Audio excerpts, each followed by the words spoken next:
My girlfriend and my best friend slept with each other in my apartment while I was in the next room. I don't even know where to start. I've been staring at this blank screen for like 20 minutes now because typing it out makes it real, you know. But I need to get this out of my head before I lose my mind completely. I'm Anthony, 21, live in a small town in Oregon.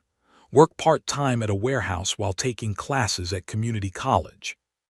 I've dealt with depression and anxiety for years, and I've always been the type to blame myself when things go wrong. That's probably important context for what I'm about to tell you. Alexa and I have been together for 3 years. We started dating when I was 19, and for the first year and a half, she was everything I ever wanted. Affectionate, attentive, always initiating dates and conversations. She'd show up at my place with food when I was having a bad mental health day. She'd text me good morning and good night without fail. She made me feel like I actually mattered to someone. But somewhere around the halfway mark, things started shifting. It was gradual enough that I kept making excuses. She stopped texting first. Date nights became once a week, then maybe once every 2 weeks if I pushed for it.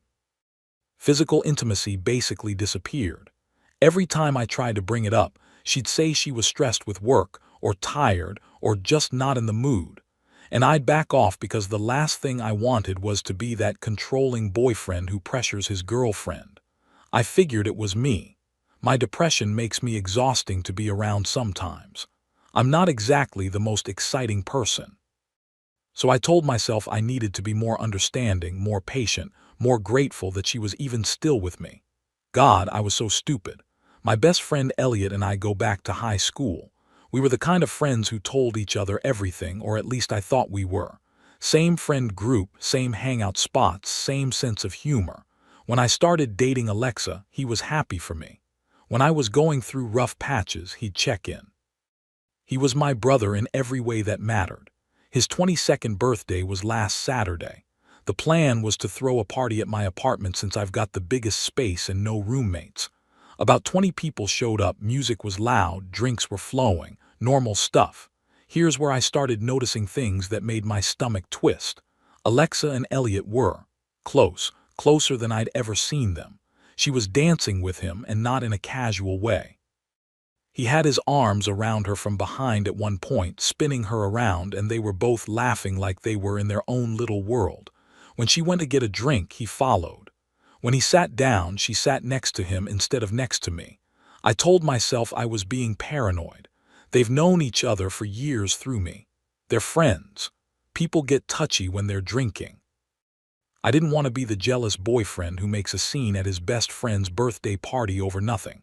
So I swallowed it down and kept refilling my cup. By midnight, most people had left. It was just me, Alexa, and Elliot in the living room, talking and laughing about random stuff. I set up a mattress on the floor for Elliot since he was too drunk to drive. Alexa said she'd come to bed soon, just wanted to help clean up a bit first. I was exhausted, so I went to my bedroom alone. I don't know what time it was when I woke up, maybe 3 or 4 a.m. I had to use the bathroom, which is at the end of the hallway past the living room. I noticed Alexa still wasn't in bed, which was weird, but I was too fogged with sleep to fully register it. I stepped out into the hallway, and I heard it. The sounds, the breathing. The rhythmic creaking of that mattress I'd set up for my best friend. My body went cold. I took a few more steps, just enough to see around the corner into the living room, and there they were. Alexa and Elliot on the mattress, in my apartment, while I was 20 feet away. I don't remember walking back to my room. I don't remember getting into bed. I just remember lying there, shaking and feeling like someone had reached into my chest and ripped out everything that made me human. I didn't sleep. I just lay there until morning, replaying it over and over, wondering if I'd somehow hallucinated the whole thing. Maybe I was still drunk. Maybe it was a nightmare. Maybe I was finally losing my grip on reality completely. When the sun came up, I heard Elliot get up, take a quick shower, mumble something about being hungover, and leave. A few minutes later, Alexa slipped into bed next to me. She curled up against my back, kissed my shoulder, and settled in, thinking I was still asleep. I wanted to scream. I wanted to throw up. I wanted to disappear. Instead, I stayed still and stared at the wall. When she was deep in sleep, I got up, went to the bathroom, and threw up. Then I made this throwaway account. I don't know what to do. Part of me still can't believe what I saw. Part of me wants to pretend it didn't happen because confronting it means losing everything. Part of me is terrified because Alexa has some private photos of me, and I'm scared of what she might do with them if things go bad. How do I even bring this up? How do you process being betrayed by the two people you trusted most in the world? I feel so alone right now. Edit. I just want to say thank you to everyone who's commented so far. A lot of you are telling me to get evidence before confronting her, and that makes sense. Some of you mentioned the revenge porn thing and suggested I try to delete those photos first. You're right, I need to protect myself. Update 1. Hey everyone. It's been about 36 hours since my original post, and a lot has happened. I want to thank everyone who commented and sent messages. Reading through everything helped me realize I needed to stop making excuses for people who clearly don't deserve them. So here's what went down. After I posted, I spent the rest of that morning in a fog. Alexa woke up around noon, completely normal, like nothing had happened. She made coffee, scrolled through her phone, asked me what I wanted to do for the day. Every word out of her mouth made me want to scream, but I held it together. Several comments mentioned that I should try to get evidence before confronting her. Screenshots of texts, anything that could prove this wasn't just a one-time drunken mistake, but something they'd planned. So I waited for my opportunity. It came in the afternoon. Alexa went to take a shower, and she left her phone on the kitchen counter. She knows I'm broke and my phone plan sucks, so when I said I needed to text my mom real quick because my data was out, she didn't think twice about it. The first thing I did was go to her photos. I found the folder where she'd saved my private pictures and deleted every single one, then deleted them from the recently deleted folder too. I don't know if there are backups somewhere, but at least they're not on her phone anymore. That was priority number 1. Then I opened her messages with Elliot. What I found made me sick. It wasn't just that night. The messages went back months. There were texts about how they couldn't help the chemistry between them, how they needed to be more careful around me, how they should find more opportunities to be alone together.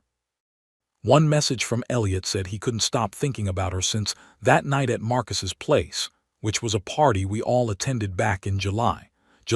That's 5 months ago. There were texts from the week before Elliot's birthday where they explicitly planned to make something happen at the party. They knew I'd be tired. They knew I'd go to bed early. They planned to wait until I was asleep. I screenshotted everything. Sent it all to my email. My hands were shaking so bad I could barely type. When Alexa got out of the shower, I was sitting on the couch. I don't even know how I looked, but she immediately knew something was wrong. She asked if I was okay, and I just said, "We need to talk." I told her I woke up last night. I told her I saw everything. The first thing out of her mouth was denial. "What are you talking about? I would never do that." "You must have been dreaming, babe. You were pretty drunk."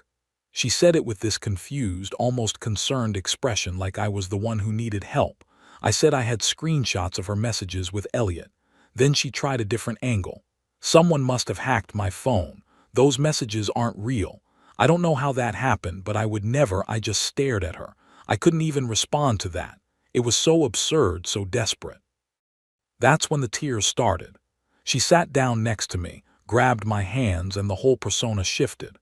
Suddenly she was crying, saying she loved me, that I was the love of her life, that what happened with Elliot was a moment of weakness that she'd regretted immediately. She said she hadn't felt a spark with me lately, that she'd been confused, but that she didn't want to lose me. She begged for another chance. She said she'd cut Elliot off completely, that she'd do anything to make this right. Part of me, the part that had loved her for 3 years, wanted to believe her, wanted to think we could somehow come back from this. That part of me is still in there somewhere, and I hate it. But I kept thinking about the messages. They weren't talking about a drunken mistake. They were talking about how to sneak around behind my back. They were excited about it. They were planning for more. I told her I needed her to leave. She didn't want to go. She said she couldn't find her car keys, which I knew was bull because they were in her purse where they always are. She asked if she could wait for a friend to pick her up. She tried everything to extend the conversation, to have more time to convince me. But I held the line. I told her I needed to be alone. She eventually found her keys and left, still crying, still telling me she loved me. The moment the door closed, I collapsed. I called my mom and told her everything. She wanted to drive up immediately, and honestly, I didn't have the strength to say no. She's been here since last night making sure I eat. But here's where it gets even more twisted. A few hours after Alexa left, I got a text from Elliot.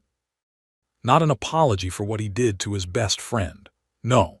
Instead, he sent me this long message about how what he and Alexa have is real, how they didn't mean for it to happen this way, and how he hopes I can eventually accept them as a couple, and that we can still be friends someday. Are you kidding me? So Alexa's crying to me about how I'm the love of her life and she wants to work things out, while Elliot's texting me like they're already in a committed relationship, and I just need to get on board. They're both just saying whatever benefits them in the moment. Alexa wants to keep me as a backup in case things with Elliot don't work out. Elliot wants to keep me as a friend so he doesn't have to feel like the bad guy. Neither of them actually cares about me. I'm just a piece on their chessboard. I haven't responded to either of them. I've just been sitting here with my mom, reading your comments and trying to figure out my next steps. Some people in the comments are telling me to expose them to each other, send Alexa Elliot's "We're a real couple" message, and send Elliot Alexa's "I want to work things out" texts. Part of me thinks that's petty. But part of me thinks they deserve to see exactly who they're getting into bed with, literally. I'll update again when I've made a decision. Thank you all again. Knowing strangers on the internet have my back when my own girlfriend and best friend didn't. It means more than I can say. Update 2. It's been about a week since my last update. I've had time to think and I've made my decisions. First, the message swap. I talked to my mom about it for a while. She pointed out that I don't owe either of them any protection anymore, and that if they're going to play games, they should at least know what game the other person is playing. So I did it. I sent Elliot the screenshots of Alexa crying about how I'm the love of her life, and she'll cut him off completely to save our relationship. And I sent Alexa the screenshots of Elliot's message about how their love is real and he hopes I'll accept them as a couple. The reactions were interesting. Elliot went completely silent. Read receipt on, no response, nothing. I imagine he wasn't thrilled to find out his soulmate was actively trying to keep her options open. Alexa's response was more predictable. At first, nothing. Then, about an hour later, a flood of texts. She tried to spin it, of course. Said Elliot must have misunderstood her signals, that she never told him they were together, that she was just as blindsided by his message as I was. She actually tried to make herself the victim, like we'd both been manipulated by Elliot and we should team up against him. I read the messages and almost laughed. Almost. Because it would be funny if it wasn't so pathetic. She really thought I was stupid enough to believe that she accidentally fell onto my best friend's body multiple times over the course of 5 months. I didn't respond. What would be the point? Instead, I focused on logistics. I boxed up every single thing Alexa had ever left at my apartment. I was surprised by how much of her had crept into my space over 3 years. It took 2 boxes and a trash bag.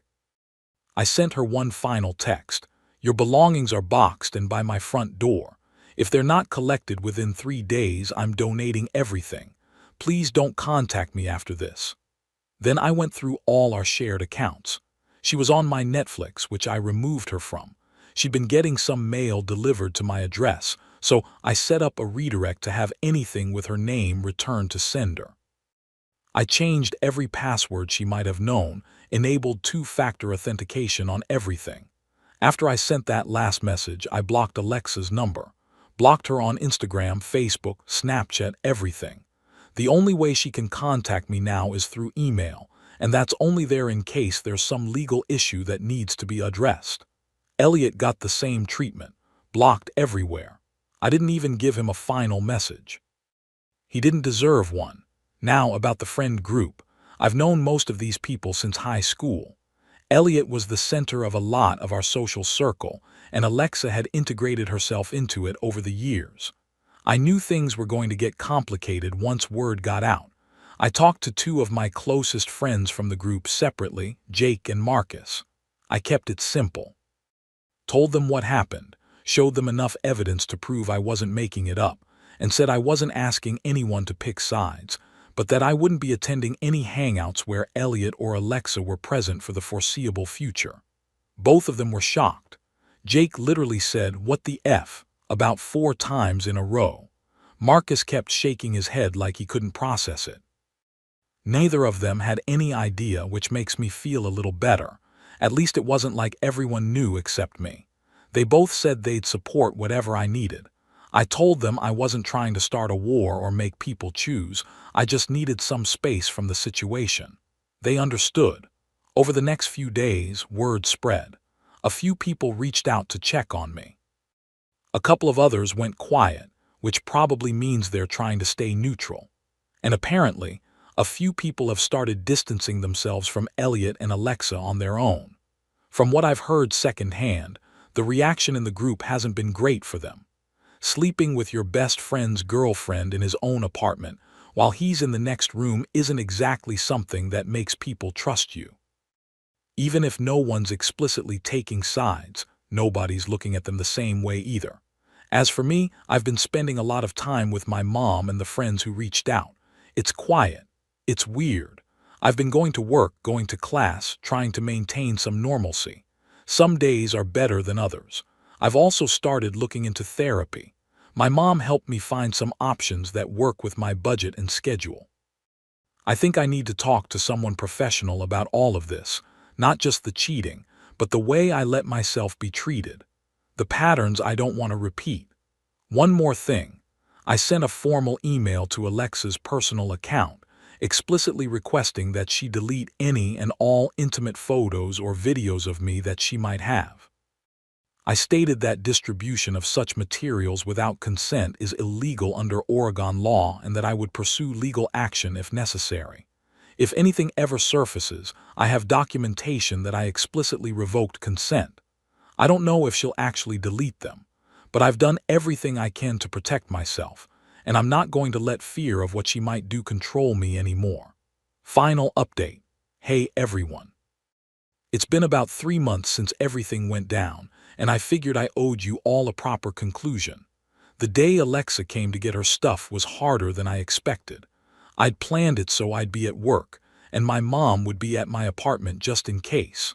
My mom called me on my lunch break.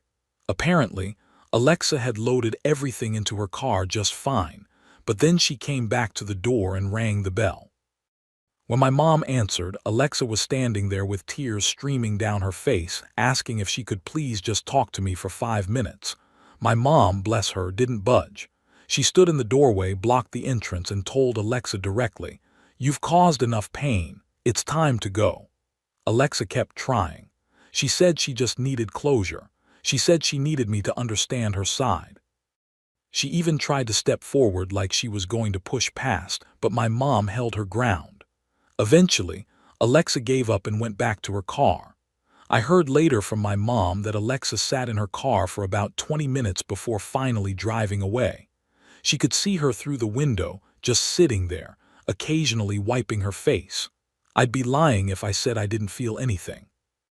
I was in the break room at work, listening to my mom describe all this over the phone, and I had to step outside to breathe. 3 years is a long time. Even when someone betrays you completely, there's still grief for the person you thought they were. But I didn't call her. I didn't text. I let her drive away, and that was that. So here's where everyone ended up. Alexa and Elliot are officially together now. They made it public on social media within about 2 weeks of everything blowing up, which honestly made me laugh in a bitter kind of way. After all that crying and begging, they couldn't even pretend to care about appearances. But from what mutual friends have told me, it's not going great.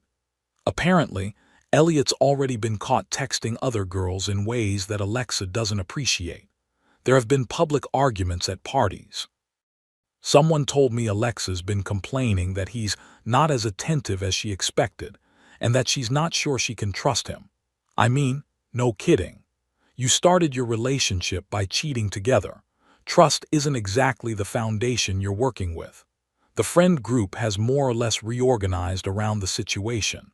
I'm not going to pretend everyone cut Elliot and Alexa off completely. That's not how real life works. Some people still hang out with all of us, just separately. But I've noticed that the invitations to things have shifted. More people reach out to me specifically now.